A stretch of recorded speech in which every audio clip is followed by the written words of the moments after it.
dahil sa taas ng presyo ng gasolina. Ayon naman sa DSWD, Jiggy, may mga lokal na pamahalaan na rin naman daw na namimigay ng sariling tulong pinansyal nila para sa kanilang mga tsuper. Bukod pa dyan, yung fuel subsidy mula sa national government. Yan muna ang latest mula dito sa Pampanga. Jiggy? Yan ang ulat ni Ian Suyo live mula sa Angeles City, Pampanga. Sa ibang balita, bumuo ng Super Committee ang Kamara para tugunan ang krisis sa langis. Live mula sa Batasang Pambansa, nangunguna sa balita si News 5 House Correspondent Marian Enriquez. Marian, ano mga nilatag na solusyon sa pagdinig ng Super Committee na ito? Yes, Jiggy, binubuo nga ng 13 komite ng Kamara itong Super Committee na kung tawagin na ay Legislative Energy Action Development o Lead Council. Dalawa po yung layunin nitong Super Committee. Una, yung agarang pagtugon, yun po tinatawag na targeted assistance. Para po yan sa mga kapatid dating apektado ng krisis. At pangalawa ay yung mga pangmatagalang solusyon at reforma. Bilang panimula, nag-briefing nga ngayong araw yung iba't ibang ahensya ng gobyerno sa Lead Council at pinangunahan mismo ni House Speaker Bogie D ang pagdinig. Narito po ang kanyang pahayag. We are here not just to ask questions. We are here to deliver answers, fast, concrete, and felt by the people. The objective is clear. Protect the Filipino people, stabilize the economy, and build resilience against future shocks. Jiggy, tinanong nga ng Energy Secretary, tinanong ng komite yung Energy Secretary Sharon Garin kung ano yung kailangang kapangyarihan ng ahensya para nga magkaroon dito so sakaling magkaroon pa ulit ng ganitong krisis. Lalo't deregulated nga yung industriya ng langis sa bansa. Narito po yung bahagi ng pagdinig. There has to be triggers when the regulation comes in. No? Ngayon kasi kailangan may state of emergency. So if DOE can, at the very least, dictate how much they should earn in times of those difficult times, then DOE can, the public can be more protected from profiteering and any other taking advantage of the situation, Mr. Chair. During urgent emergency situations like today, the DOE should have the power to cap the premium or income. Ultimately, yes, Mr. Chair. Okay I na just ako want to add, triggers can be based on price or on the availability of our reserves. No, we're trying to come up with the paper on this. Na halimbawa, pag ang inventory level natin is below 15, pero yung presyo mababa pa rin, it should trigger still, no? Mga things like that. At Marian, pag-usapan ba dyan sa pagdinig yung napakataas ng presyo natin kumpara doon sa makarating nating bansa? Yes, Jiggy, yan nga yung kinwestiyon mismo ni ACT Teachers Party List Representative Antonio Tino. Yung rate po kasi ng increase sa gasolina po ngayon sa bansa ay nasa higit 70% sa loob lang ng isang buwan, habang 111% naman sa diesel mula po noong February 23. Pakinggan po natin itong bahagi ng pagdinig. So pwede po bang ma-explain sa mamamayan ng DOE bakit ganun? I think it's our oil structure also of our industry. Kasi fully liberalized siya eh. And we don't have any buffers. We tax it. We don't have any buffers as into price control. Wala tayong oil stabilization fund. Unlike the other countries that are less vulnerable, meron silang subsidy on their pump price, and they have their own source of oil, and also they have their own bigger refineries. Jiggy, pinag-usapan din yung panawagan ng ilang kongresista na bawasan yung value-added o yung VAT mula sa 12%. Gagawin po itong 10% sa lahat ng commodities at tuluyan na ngang suspendihin yung VAT sa mga produktong petrolyo. Yan muna ang latest dito sa Kamara. Balik sa Jiggy. Yan ang ulat ni Marian Enriquez live mula sa Batasang Pambansa. Susunod, flood control state witness na si Sally Santos. Ano kaya ang kinanta? Huwag kayong bibitiw, dapat una sa lahat.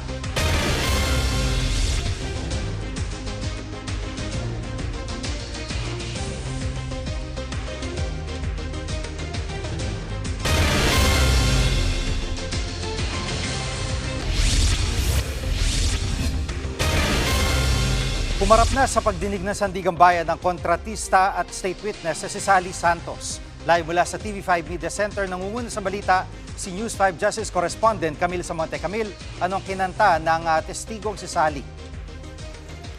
Gigi, sinabi ni Sally Santos na aabot sa 1.8 billion pesos ang kabuang halaga na naibigay niya kay dating DPWH Bulacan 1st District Engineer Bryce Hernandez. Sa pagsalang niya sa pagdinig sa Sandigan Bayan 3rd Division, isiniwalat ni Santos na ipinahihiram niya ang kanyang lisensya bilang kontraktor ng Sims Construction kay Hernandez. Kapalit daw nito ang 3% makukuha niya bilang royalty fee o komisyon mula sa mga proyekto sa DPWH.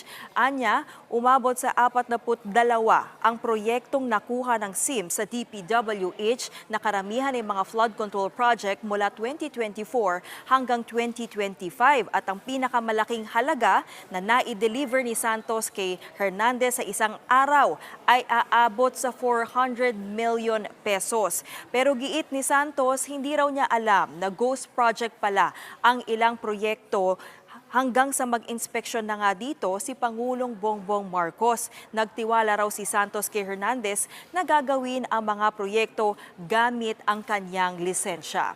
Jiggy?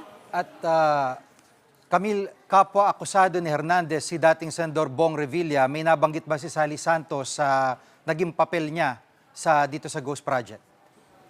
Jiggy, wala raw direktang transaksyon itong si Santos kay dating Senador Bong Revilla dahil nga si Hernandez lang yung kanyang laging kausap, kaugnay nga dito sa mga proyekto. Pero ayon sa prosecution, kasama si Revilla sa mga kinasuhan dahil ang dating Senador umano ang proponent ng isa sa mga ghost projects sa Pandi, Bulacan. Makikita rin daw sa dokumento na galing daw mismo sa DPWH kung saan nakasaad na ang budget proponent para sa proyekto ay may initials na SBR. Yan daw ang dating senador.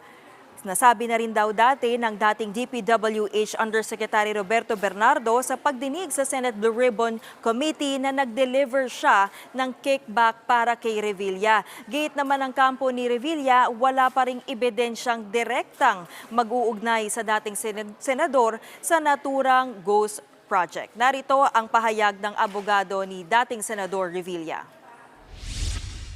The witness categorically and clearly stated when asked by the court if she had ever dealings with former Senator Bong Revilla, and she categorically, clearly and expressly stated na wala. At Camille, ikaw mismo nandun ka sa hearing, tingin ba kumbinsido yung mga maestrado sa mga salaysay nitong si Sally Santos?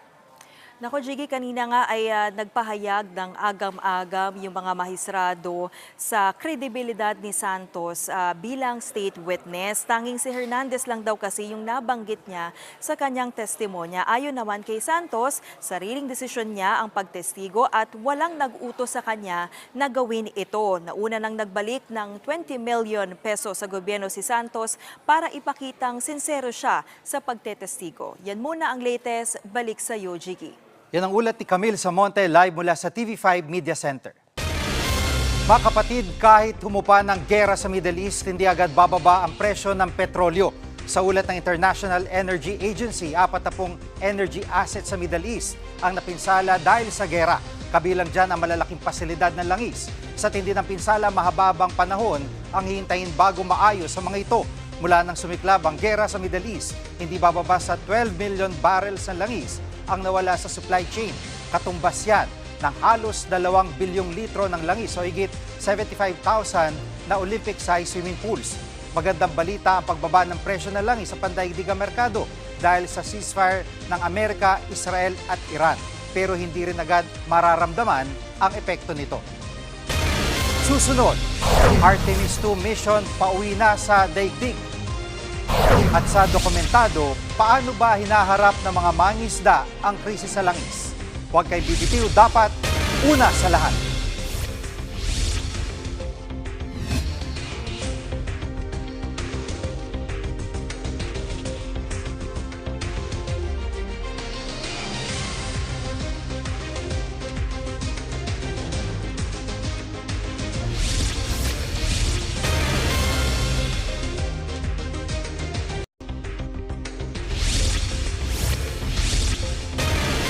Malaking dagok din sa mga kapatid natin mangingisda ang krisis sa langis. Kokonti na nga ang kanilang huli, lumaki pa ang gastos ng kanilang pagpapalaot. Ang kwento dokumentado ni Ruth Cabal.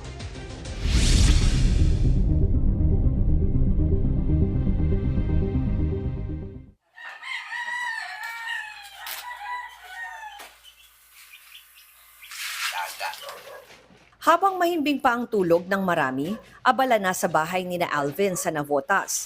Naghahanda na siya, ang tatay niyang si Mang Orlando at anak na si AJ para pumalaot.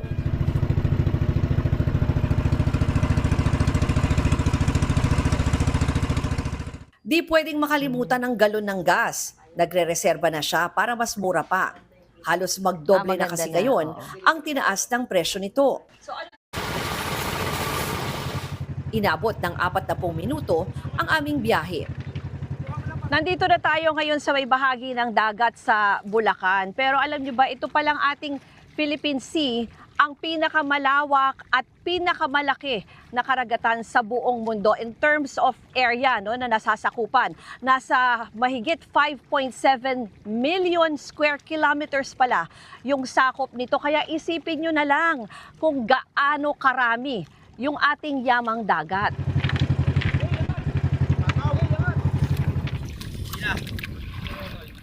Habang umaarya, nakipagkwentuhan na muna ako kila tatay. Gusto ko lang po malaman kayo, Tay, kailan kayo nagsimula maging mangingisda bata? Matagal na ako, 7 taon pa lang ako. So yung tatay nyo mangingisda din po. Taga. Tapos tinuro nyo kay Kuya Alvin. Oh, siya naman.